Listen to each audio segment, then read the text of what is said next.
gaafatam yaa mormor eenyu siin jedhe abbaay mormori moo abbaay owwaadhume as bay lagalu googi bee yaa burqaa samsa'a erga sitti fincaa'e ormi maalaa sa'a waa'ee keetiif waa'ee koo kan margaa kan sa'a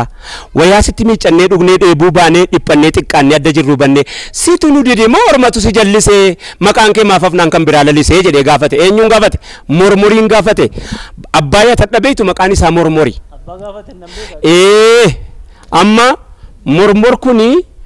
maqaan mataa fudhatee bade nu jalaa jechuudha kuna sitti si fagal waa'ee afaan yaa saart kaleessa dhabamuun kan kee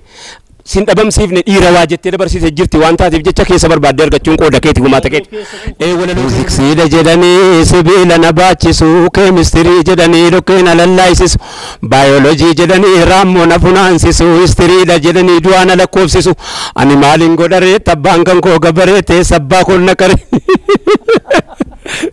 afaan oromoo galatoomi doktor Asaffaa Tafarraa Dibaabaa kitaaba Saadanaa jedhamu irratti kitaaba biraas qaba baraan jabbii yoo siin haasa'e dubbisi barbaadi garuu kitaabni isaa nama dhaloota irraatiin baay'ee haasa'u yoo gara fuulduraatti itti dhalate malee hayyuudha beekaadha kennuus beeka akka inni itti asoosama barreesse narraa dhaggeeffadhu waan inni jedhee qalbii koo mataa koo keessatti hafe kana reediyoon faanaa bara 1988 gaafattee jennaan deebii inni deebise gaazexeessootaa galuu dide ana galuu gareera manan jira baadiyyaa dhamti ga naaf gal akka gaariitti rakkoo tokko wajjin rakkannas immoo Asaffaa Tafarraa Dibaabaati wajjin doktora maali akka jedhe areeroo bosoroo gorsa qabanuun jennaan ilma kulootiif dammaa fi galaana inni erginee jedhe asoosama beekadhaa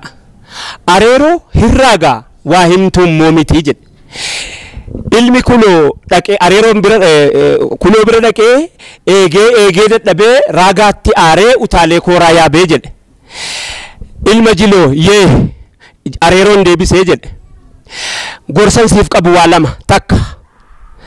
hin jarjarin obsa qabaadhu lama osoo hin hubatin tarkaanfiin fudhatin tolchuu balleessuu taatu nagaan gali jedheen ilmi kuloo kana wallaalee miti utaalee kooraa yaabee jedhe aduu dhiha yoo mana gahu dhiibuu sabitaa mirgaa keessaa namni lama rafeera hinaaffaan isa gubee haaloon isa guggubee jedhe waraanuuf aggaammatee jecha raagaa yaadatee yoo niitii waamu tiyyo dhiibuu sabitaa keessaa yuu jette hagasuma abbeeffamaatiin du'a oolanii nagaatti.